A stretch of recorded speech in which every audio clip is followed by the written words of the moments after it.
श्री गणेशाय नमः। देखिए मित्रों, एक कथा पढ़ने जा रहे हैं जो कि गणेश पुराण में देखने को मिलती है।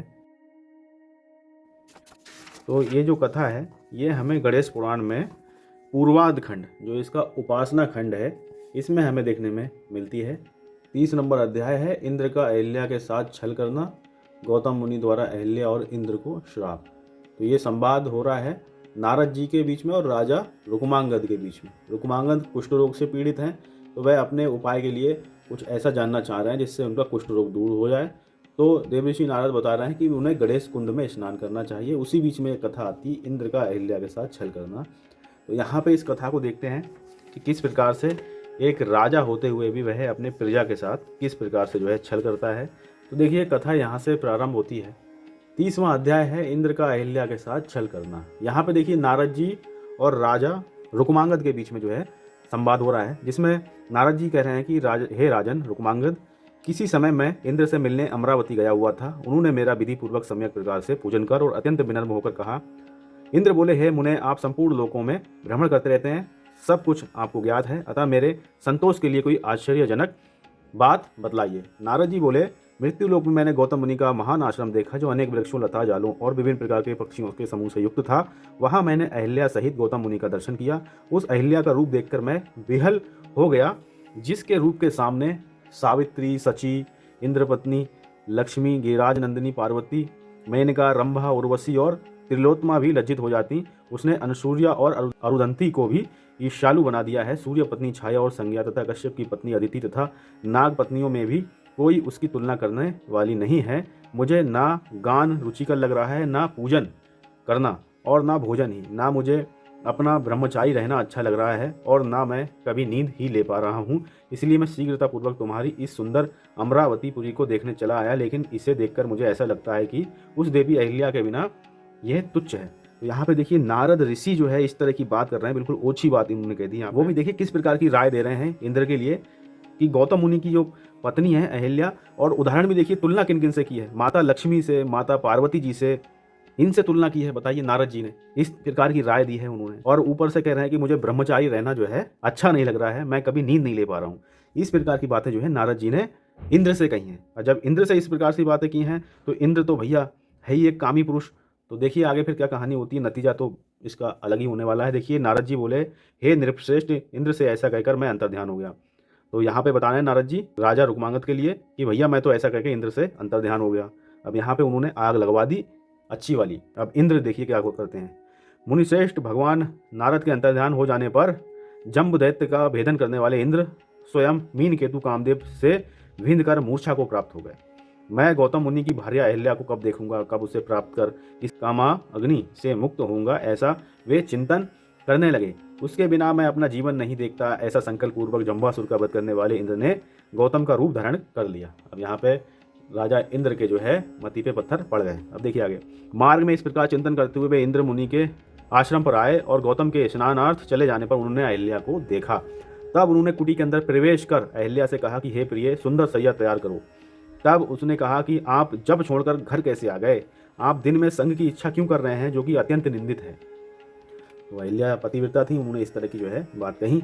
फिर देखिए जो गौतम रूप धारण करके आए थे इंद्र, तो इंद्र ने कहा, जब मैं स्नान के लिए गया हुआ था उसी समय एक श्रेष्ठ अप्सरा वहां स्नान करने आई। वह मेरी आंखों के सामने ही नग्न हो गई। वह अत्यंत सुंदर अंगों वाली थी, उसकी देहयष्टि अत्यंत सुंदर थी। हे देवी, मेरा मन काम पीड़ित होने के कारण जब मैं नहीं लगा, इसलिए मैं आश्रम वापस आ गया। हे प्रिय, इस समय तुम मुझे रतिदान दो, नहीं तो तुम मुझे इस काम रूपी अग्नि में जलकर मरा हुआ देखोगी। अतः मैं तुम्हें श्राप देकर सन्यासी हो जाऊंगा या संग के प्रति अपने मन का अत्यंत विग्रह ही कर लूंगा।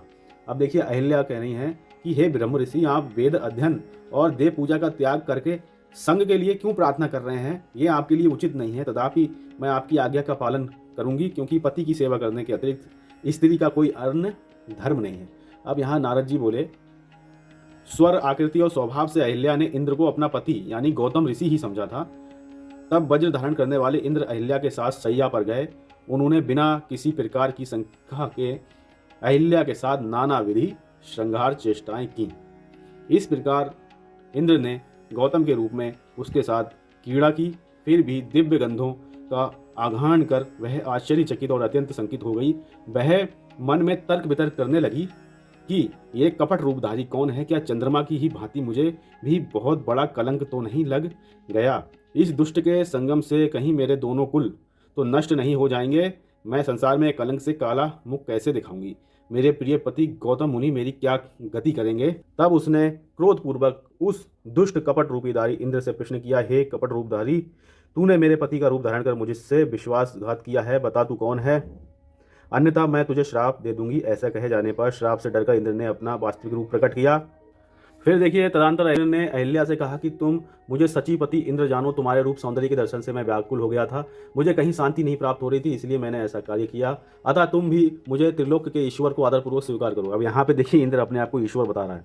आगे देखिए इंद्र के इस प्रकार के वचन सुनकर वह मुनि पत्नी अहिल्या क्रोधित हो उठी और मुख से मानो ज्वाला का वमन करती हुई इसी देवराज इंद्र से बोली, रे शतकृतु, रे मंद बुद्धि, मूढ़, मेरे पति के आने पर तेरे इस शरीर की क्या दशा होगी यह मैं नहीं जानती। अरे दुष्ट, तुझ पापी ने मेरा पतिव्रत भंग कर दिया है।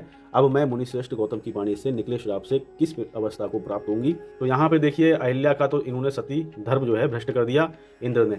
फिर देखिए आगे के अध्याय में मैं आपको कुछ कुछ अंश बताते हुए चल रहा हूँ। आगे देखिए किस प्रकार से कथा चलती है और दंड किसे मिलता है, किसको दंड नहीं मिलता है, वह आप देखिए। फिर देखिए 31वां अध्याय यहाँ से प्रारंभ होता है, जिसमें गौतम मुनि द्वारा अहिल्या और इंद्र को श्राप दिया जाता है।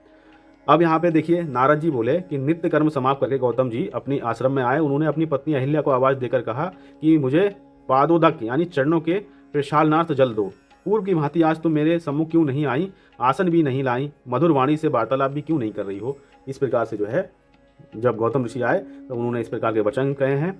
फिर जो है अहिल्या यहाँ पे पूरी बात उनको बताती किस प्रकार से जो है इंद्र ने जो है उनके साथ छल किया है।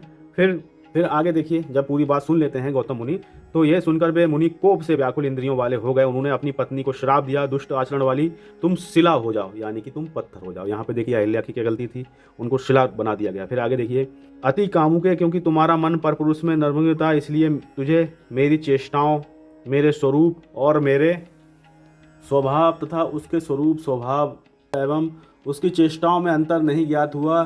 जब राजा दशरथ के पुत्र श्री राम वन में भ्रमण करते हुए यहाँ आएंगे तब तुम उनके चरण स्पर्श से पुनः अपने स्वरूप को प्राप्त होगी। तो यहाँ पे देखिए गौतम मुनि ने एक तो श्राप तो दिया, लेकिन श्राप में भी देखिए कितनी अच्छी बात यहाँ छुपी थी। भगवान स्वयं साक्षात आएंगे तब जो है वो फिर से पूर्ण अपना स्वरूप प्राप्त करेंगे और पुनः जो है अपना पतिव्रत धर्म के साथ जो है फिर से जैसी की तैसी हो जाएंगी। तो एक तो यहाँ पे कल्याण का मार्ग गौतम मुनि ने यहाँ पे अहिल्या के लिए दिया।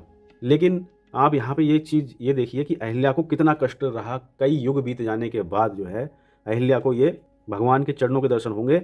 लेकिन जो गौतम मुनि ने आगे आप देखिए कथा में जो इंद्र को श्राप दिया था उसकी मुक्ति तो बहुत जल्दी हो गई। आप यहाँ पे देखिए उसको जो सज़ा मिलनी चाहिए थी इंद्र को, वो सज़ा नहीं मिल पाई। यहाँ पे देखिए सज़ा कौन सी दे रहे हैं गौतम मुनि, वह देखिए। गौतम मुनि ने जो इंद्र को श्राप दिया उसका वर्णन यहाँ पे है। देखिए तदंतर उन्होंने कहा कि रे दुष्ट, चूंकि तू देवेंद्र है इसलिए तुझे भस्म नहीं करूंगा, परंतु हे सचीपति, सचीपति मतलब इंद्र की पत्नी का नाम सची है, तो इसलिए सचीपति, मैं तुझे श्राप देता हूं कि तेरा शरीर स्त्री योनि के 1000 चिन्हों से युक्त हो जाए। अब जिस प्रकार की उसकी आसक्ति थी काम वासनाओं में, तो उसी चिन्ह से जो है उनके शरीर पे 1000 जो है स्त्री योनियां यहाँ पे श्राप के फल स्वरूप जो है बन जाती हैं। ऐसा देखिए यहाँ पे साफ साफ वर्णन आता है।